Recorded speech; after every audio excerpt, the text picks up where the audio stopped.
කුම්භ ලග්නේ ඉඳලා තමයි මීනෙට ගියේ. ඒක නිසා අර තිබුණු දියුණුව අරවම අඩු වෙනවා. හැම අංශයකම දියුණුව අඩු වෙනවා. ඇයි?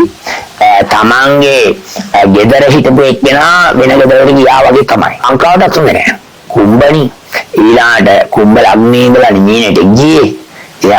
අර තිබුණ හැඩරුකම් ඔක්කොම යටි විනාශ වෙලා යන කාලයක්.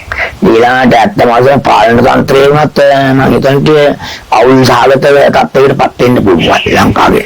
ඊළඟට ඒ කුම්භ ලග්නකාරයන්ටත් එහෙම තමයි. පාලකයාගේ තුලින් ඇත්තම වශයෙන් කියනවා ලග්න උෂ්ටිකනේ.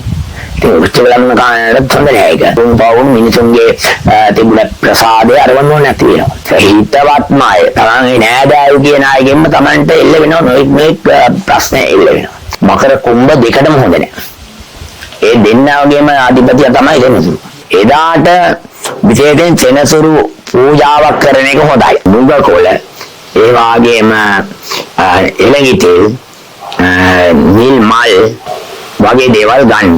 සෙනසුරු හෝරාවේදී කරනවා නම් හොඳයි. අපිත් මේ විහාරස්ථානෙක කරනවා ඒක. දේවසඳ ආයතන ප්‍රමුඛය ඇතුව ඔබට සම්බන්ධ වෙන්න පුළුවන්. වසර 29කට පසුව සිදුවන සෙනසුරු ග්‍රහ දේවතා මාරුව අපල දුරු කර ගැනීමට සහ තව තවත් ආශිර්වාද ලබා ගැනීමට අදම දේවසඳ ඖෂධීය සුවඳ පහන ගෙන්වා ගන්න. WhatsApp අංකය 0.706යි 349යි 449. දුරකථන අංකය 0117යි 649යි 169. රුපියල් 975ක් පමණයි.